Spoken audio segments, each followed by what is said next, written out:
Yo, welcome back to Treasure Theory. I don't even know what I'm doing for these intros anymore. And welcome back to another One Piece Market Watch update. In this series, we take a look over an ABA to see what people are buying and selling so that we can get a better idea as to what we should be buying, selling, and investing in. And as promised, we're going to showcase another card here today featuring the legendary Silver SP Blackbeard card from OP12. We're just going to get right into it today. That's right, no promos. Oh my God, I can't believe it. Just kidding, gamer subs. Click the link down in the description below, get 10% off your order, use code Theory or Papa, you know the game, okay? Gamer subs. All right, without any further ado, guys, let's take a look at people buying. Somebody woke up this morning and decided that they were going to spend at least $20,000 USD on this gold SP Luffy. We're gonna see what it actually sold for now. And for anyone asking, I'm going on 130 points to confirm, and no results found. All right, well, it's best to assume this did sell a little below asking price. However, that's an insane amount of money for this card, but it is a grail, okay? And look at that pop count, 933 total submitted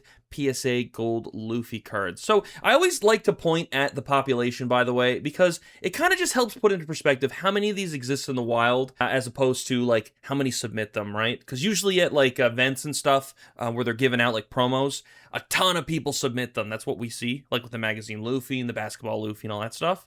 But this card you got to get in a pack of OP11, so it is always fun to look at those numbers. All right, so let's move on. We have got the marriage Nami from OP15, literally the previous set. And this card, for some reason, just decided to blow up. A lot of people online are saying it's just been, you know, pumpers just trying to take this card because it's Nami and yada yada. I'm not really going to make much of a comment on it. I don't really care for the card, but it sold for $800. Wait, that is exactly the price it sold for. Or did it sell for $7.99? $1 off, maybe? But regardless, insane amount of money. This card really did pump. I was going to buy it a few months ago for $50 in one of my local card stores. So kind of an L there, but sometimes you just don't know what's going to pump. All right, next up, we've got the Monkey D. Luffy Bandai Card Fest 25 to 26 selling for $395.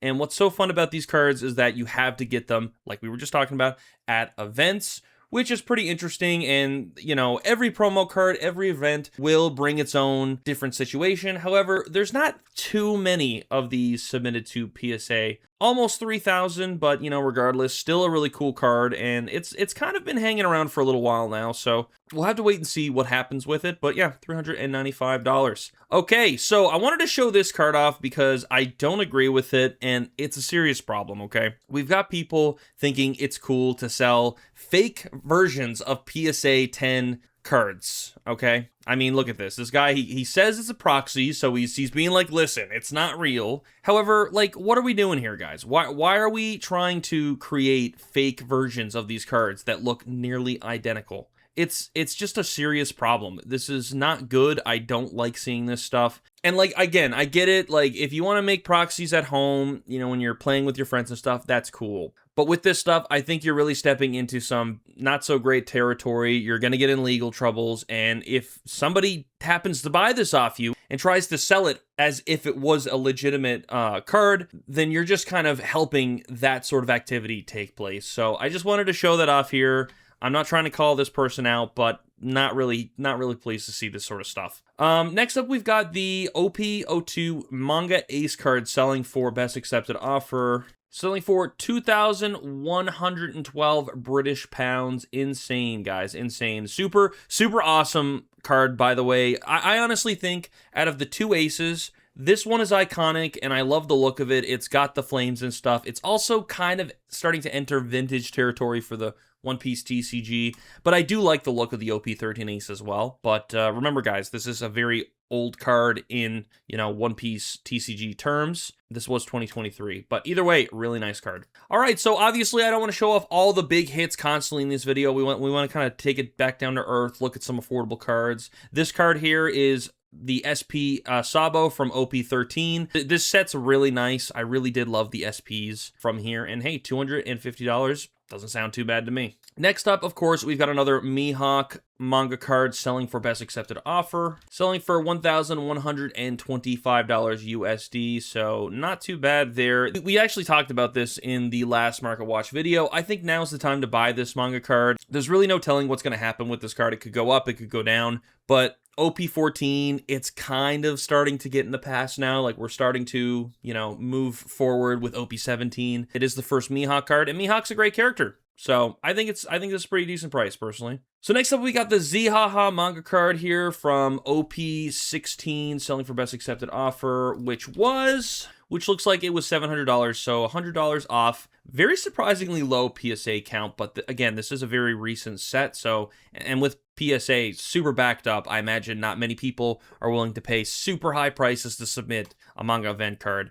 But nonetheless, super cool card. I don't have this card yet. I haven't seen it in person, but it looks nice. It's got the gold look, and it's got Blackbeard if you're a Blackbeard maxi. Okay, so we've also got the 2025-2026 top 64 Nami cards selling for almost $5,000 USD. Now, we usually come across one or two of these every video because, well, it's iconic. It looks great. It's a Treasure Cup card, and, you know, it's got Luffy, it's got Zoro and Nami. It's got everything that it needs to do well in this market, okay? But regardless, super gorgeous card. All right, time to see the GOAT in action, guys. Is anybody waiting for this dude to show up? Okay, I hope that the entrance Dragon gives us is on par, if not greater, than when Garp entered Pirate Island, if you know what I'm talking about. I want to see this man knock on the world government's door and mess shit up, you know what I'm saying? But regardless, there's a lot of anticipation for this character, and the reason why I emphasize that is because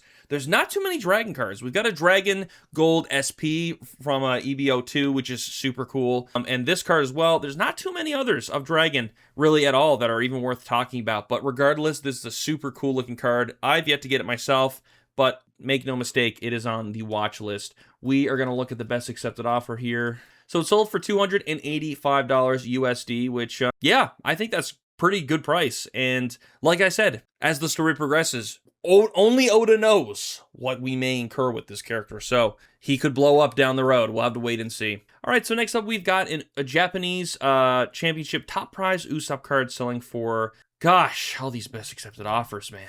Just buy the dang thing outright, okay? Okay, selling for $1,400 USD. I mean, like, I haven't seen this card too often. I'm very used to seeing the, what was it, the 3 versus 3 or whatever version. But, hey, nonetheless, still a super nice card and top prize championship card. What's not to love about it? And also, 2022.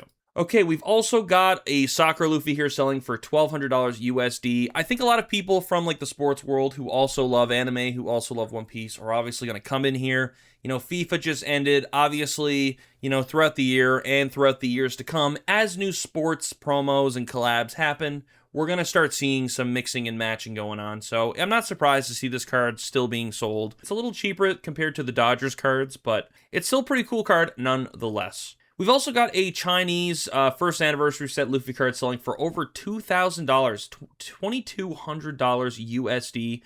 Really cool card. I've yet to see these in person, but honestly, the Chinese set looks fantastic. I absolutely think collecting this set in general looks awesome. And I think it'd be cool to have the first anniversary set along with the Chinese version as well, because obviously they're both very different and very themed. But, yeah, really nice card. Now, this is a card you don't see sold too often. I surprisingly have not seen the Gold SP Shanks pass around much on eBay, but it was sold recently for $3,200 USD. And the fact that it's under 1,000 total PSA count is super interesting, if you ask me. This is a beautiful, beautiful card. I was very apprehensive of it at the beginning of OP13 when it first came out, but honestly, it's fantastic. I've got the silver sets, right, besides the Luffy. I didn't want to go for the gold because they're just so much money, right? But if you're going for the gold, man, I'd be it, okay? All right, so let's look at some manga event cards, guys. We've got the Divine Departure selling for $150 USD. This is obviously one of the cheaper manga event cards out there, but I still think it's great nonetheless. And of course, coming from OP13, which is an iconic set, an anniversary set, I think it's great. I also think not a lot of people care so much about these cards because, well, you know, if you're not really caught up or like past Wano, some of these things may seem a little confusing. You don't know the characters. Or did this happen? I think this happened during Wano, didn't it? Anyways, I can't quite remember. Or was it Egghead? But if you're not caught up, some of the scenes, you just don't know the characters. And then, of course, there's just the fact that you don't really see faces in a lot of these. You just kind of see attacks. I think these are great for the collection. Guys, honestly, you know, I preach to the high heavens that these are great for the collection. I think they're great to invest in as well. I don't personally know if these will explode. However, like, it doesn't make sense that they're not, because they're just so awesome looking, and I can't see why people wouldn't want to chase these more often. Like this card right here, like the Honesty Impact. But again, if you're not really caught up, you know, it's a bit of a spoiler, or you don't know what's going on here.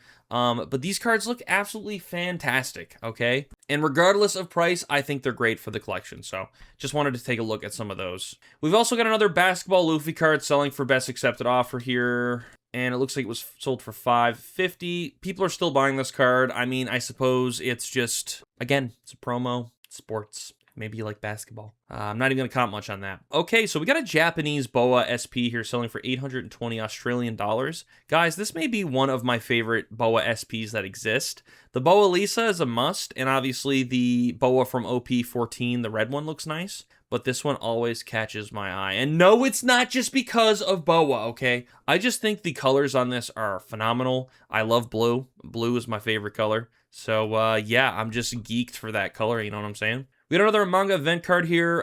This is the Lightning Dragon card from OP15, selling for $300 USD. We've also got a Japanese Nami card selling for $1,500. Sorry, I'm just going to bang through these now. We've also got the Luffy Dodgers promo card in a PSA 10 here, sold for almost $3,000 USD. And interestingly enough, out of 752 submitted, only around half of them even made it to PSA 10 territory. So that's kind of interesting.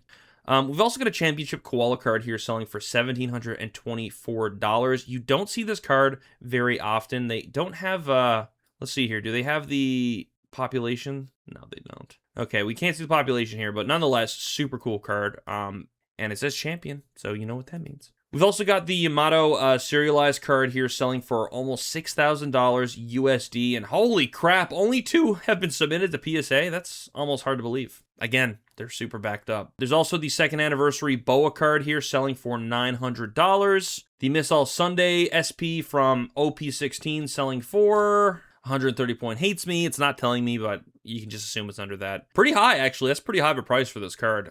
This card for Raw, I'm seeing sold for 950 Canadian. So that's like, what, 680 USD. So bit of a premium here on this card, but we haven't seen what it was sold for, so hard to say. We've got the Shonen Jump looking Luffy card here. This was the Event Pack Volume 2 selling for 1,351 Australian dollars. And we've got another Nami card, the English version, selling for best accepted offer, which was $24.70. All right, one more. We got the Chinese, a few Chinese cards in this video.